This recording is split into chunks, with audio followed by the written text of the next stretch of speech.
可以指示究竟我哋即係幾時應該離場或者留喺度呢？嚇。因為港股之前升穿咗23,000啦，而家更加升穿24,000。咁今日咧就收24,771，咁就仲升翻30點，因為今朝咧都仲係跌嘅。咁琴日升咗好多啦，琴日都升咗成即係500幾點啊。咁港股呢一排都會有波動，可能係24,000呢啲即係整固啊橫行。咁就今次港股即係升咧，其實就一定唔係靠香港自己內部嘅資金。咁就可能靠啲北水啦，或者靠啲外部嚟嘅資金。咁有啲可能係韓國嚟啦，有啲係印度嚟咁樣啦。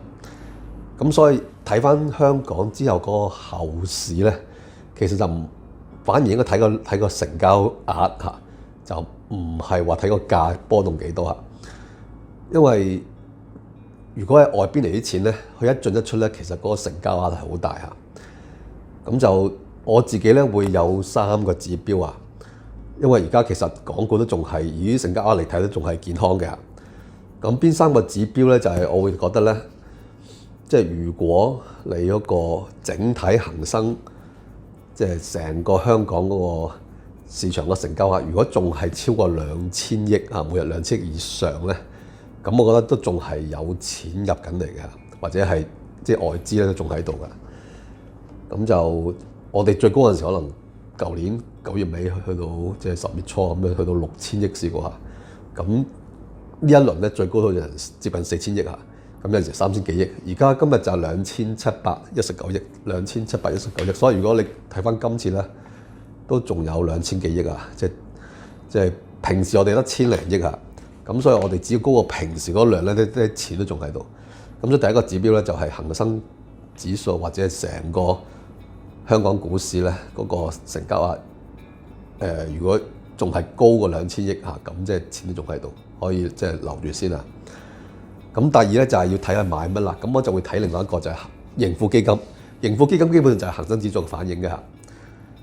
咁盈富基金買譬如25蚊，而家25蚊，如果都肯嚟買盈富基金嗰啲基金咧或者人咧，即係其實佢就唔會話短炒盈富基金嘅，一定睇好。咁就如果25蚊入，起碼都27蚊走啦，或者可能睇高2000點咁樣嚇。咁所以另外就係盈富基金個成交額。咁早陣子咧好犀利嘅，有一日去到成400億嘅嚇。咁平時即係之前嗰幾有去到200幾億嚇，300-400億都試過。咁近排咧就落翻百零億嚇，比較好啲嘅。有陣時跌低過100億嘅。咁但係平時冇咁多，平時100億都冇嘅。咁所以另外一個指標我會話係可能係盈富基金100億啊，即係如果100億樓上都仲可以 keep 住啲香港股票啊。如果100億樓下咧，咁就大家要睇住小心啲啦。咁我會再加埋個指數就係，即係如果啲外資嚟去換去入股市，除咗帶錢嚟帶美金嚟噶嘛，或者帶人民幣嚟噶嘛，咁佢要換港幣噶嘛，咁即係會影響到嗰個匯率啦。咁呢排港匯都強嘅，7.77啊，7.76幾咁樣。咁所以另外一個指標就係我會 set 喺7.78，即係如果港匯慢慢變翻弱嗰邊，譬如去到7.79啊、7.80、7.81咁樣，咁就即係或者錢可能走緊啦。咁 as long as 都係7.78樓下，即係7.77啊、7.77啊、7.76呢啲位咧，即係港元都仲係強嘅，都仲係人揾啲美金啊或者人民幣咧，或者其他外幣咧去換翻港元啊。所以咧，如果仍然都係嗰個 volume 同埋港幣都係強下，咁大家就可以暫時 keep 住嘅。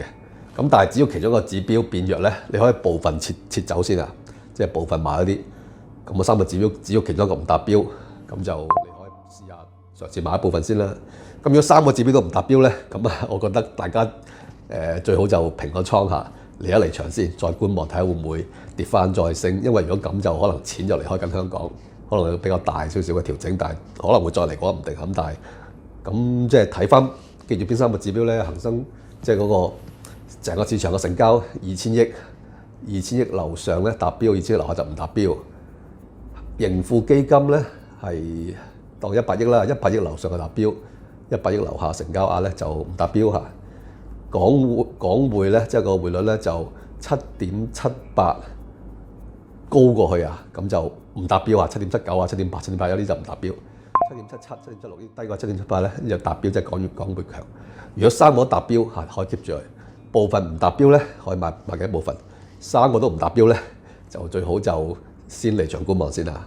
咁啊，即係大家都可以即係如果有啲咩都係 comment 咁就，但係呢個就我依家自己用緊嗰個好好嘅情況啦。嗱，咁當然啦，過去2個禮拜咧，2-3個禮拜咧，其實恒指嘅 RSI 咧係出現背馳嘅現象嘅，應該3個禮拜前開始啦。咁啊，恒指創新高，但係 RSI 咧繼續向下走嘅嚇。咁呢個現象咧開始有少少逆轉啦。個 RSI 嘅下降軌開始出現突破啦。嗱，喺技術上咧，其實呢個指標咧，冇好多人都唔識睇嘅，即係睇 RSI 咧，淨係睇就話30就係超賣，70就係超買咁RSI 去到高位咧就好大機會回吐啦。其實最重要嘅一樣嘢，背馳嘅現象，即係指數向上，RSI 向下，嗱而家都係咁嘅情況呢。呢個呢就代表一個警號，呢個警號呢話俾你聽，隨時有調整嘅可能，但係唔一定係即時調整嘅。好啦，另外仲有一招呢，就係話畫個下降軌或者上升軌。如果下降軌嘅時間 RSI 出現突破，咁個股市應該可以順利再向上嘅機會呢就好大。喺季結會有望做好，而家距離季結仲有10日，呢10日裏邊，我相信個市繼續大漲小回嘅格局嘅機會係好大。OK， 所以我保守估計就25,000嘅零。樂觀啲嘅就26,000能否到26,000就未知之數，亦都係機會率就可能低翻啲，但係25,000就應該可以嘅，睇下可唔可以再搬上一格嚟到去做波幅。OK， 而家喺上個禮拜，因為個環境未變，仲要小心美股同外圍市嘅拖累。但係如果你有聽我網台節目即係開市埋位呢，你亦都知道噶我上個禮拜呢，禮拜4、5度呢，就已經叫大家美股嘅淡倉要走啦。咁禮拜5呢，再拍條短片俾大家嘅時間呢，都係提醒大家美股淡倉要走啦。嗱，節目呢，我都裏邊講過啦，就係美股呢係隨時到啲關鍵位呢會反彈嘅。嗱，小心美股同外圍嘅拖累啦，但係中線呢始終會反彈嘅。3月底前呢就24,000，嗱上個禮拜都未上翻24,000樓上啦，結果而家上翻24,700啦，又中啦。4、5月嘅波幅就係22,000到25,000。嗱，點解22,000呢？首先第一樣嘢，而家咁嘅勢咧，夾上25,000嘅機會係好大，所以應該咧就係4月初嘅時間咧，就繼續係上望高位。有冇機會26,000呢？我哋而家就未知，但係咧都唔排除呢個可能。但係做完上去之後，因為美股外圍嘅情況反彈完成，再落嘅時間呢，或者或多或少呢，都會拖累港股呢。有機會落翻22,000嘅嚇，要視乎翻美股嘅跌勢係如何。但係我相信呢，應該美股係時候噶啦，呢鋪唔係嘢少嘅咁所以呢，點都有3、幾千點嘅拖累嘅情況因為我相信4、5、6月呢，美股嘅跌幅呢，可能過萬點嘅而家造就嘅形勢呢，就覺得叫啲人呢，就跌落嚟就買美股啦，而家港股升咁高呢，就沽港股買美股啦，呢啲就係可以講真係導人於盲啊！即係我唔敢話佢嘅評論點樣害人，但係應該就瀨嘢㗎啦。跟住之後再大啲嘅支持位就23,500咯。咁如果呢啲位你都穿啦，咁或者就係我本身嗰啲嘅股份出到嚟嗰個子彈位真係到咗啦，咁咪照按本子地去減貨咯。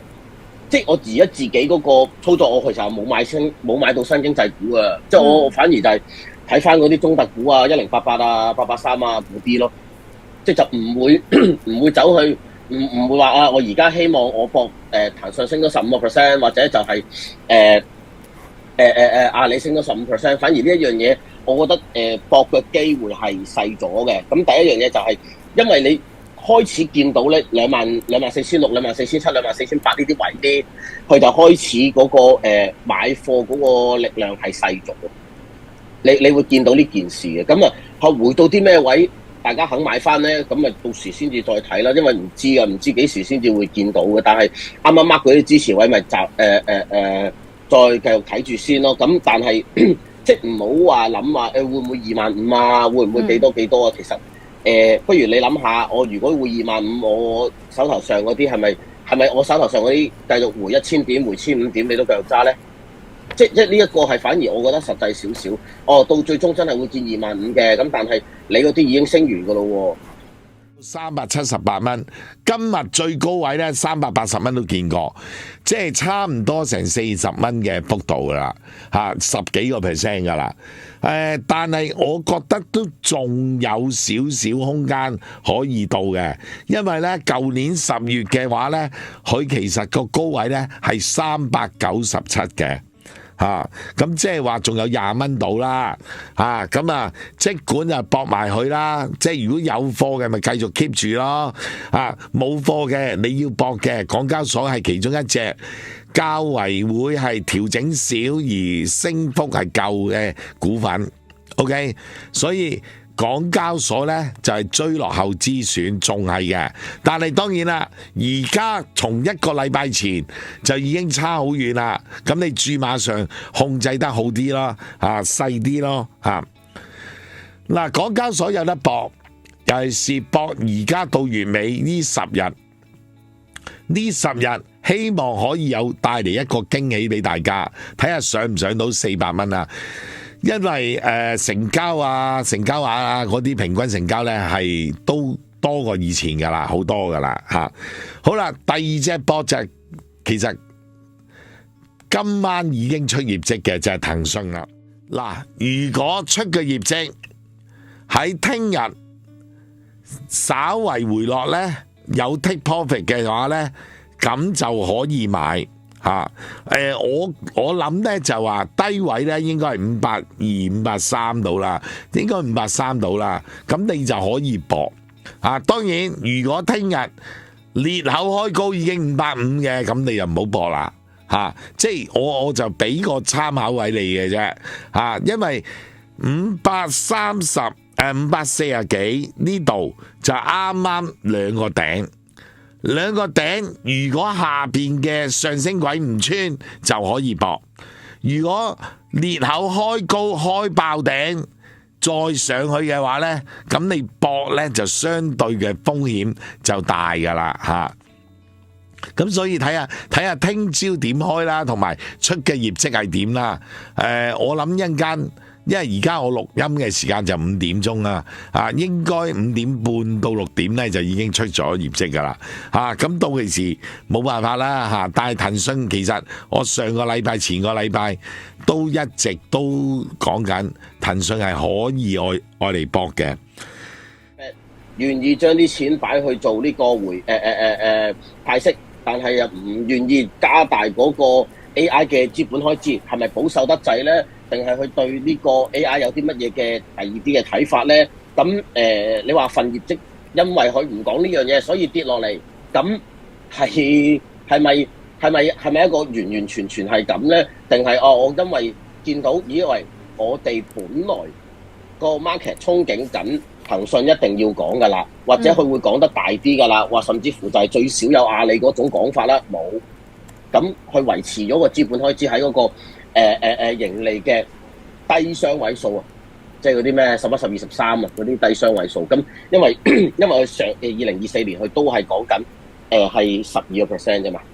咁啊，即係話冇另外再去加啦。咁如果冇另外再去加，咁啊產業鏈冇一個憧憬啦。咁第二個就係本來大家都係搏緊700有冇一個新嘅憧憬或者新嘅估值可以俾佢，因為你做 AI，所以就估你高啲價啦。咁但係又冇喎，咁咪大家見到冇咗呢件事，咁咪減貨或者食緊啲糊咯。咁但係好似睇到700係 M 字咁樣，但係唔代表佢已經係玩完啦。咁短期嗰個支持位5嚿，啱啱5嚿到啊。咁所以有幾份業績都係類近嘅，好數但係跌，好數但係跌。咁呢件事會唔會就係第一嚟緊都仲有啊？你仲有3690啦，你仲有1211啦，仲有一堆大家會耳熟能詳嗰一堆嘢，咁係咪都要開始驚一驚咧？咁呢一堆嘢就會變成咗，唔係喎，會唔會喺佢哋未出之前已經開始會回咧，而令到個市都回翻啲咧？而家呢啲係要去望一望嘅，你只不過代表緊就係唔係咁猛烈嘅升幅嘅啫。因為啲錢都仲喺度嘛。sector rotation 啫，即係比較好啲嘅講法就係，即係純粹都唔會話嗰啲科技股會冧啦，係咪啊？會唔會大跌就覺得唔會，但係會唔會調整咧？咁正常都一定要調整啦。咁其實你阿里巴巴都調咗10蚊10鬆咁樣，跟住先再行啦，係嘛？咁700都一樣啦。咁睇翻住各自嗰啲支持位啦，或者就係你而家咧，如果拉個指數嘅日線圖咧，佢都係長方形嚟嘅，佢都唔係，佢係一個升浪上到個高位，然後喺個高位嗰度有一個框住咗喺度。你又係真係我過咗呢個框，我先至再買嘢，或者就係我回到啲咩位一級高過一級嘅，仲係咁嗰啲我就去買嘢，咁變成咗就會好過而家我今日跌400幾，然後我走嚟買。其實都因為冇太大嘅變動呢，所以呢就港股嗰方面呢，我就唔冇太大嘅更改。嗱，咁不如。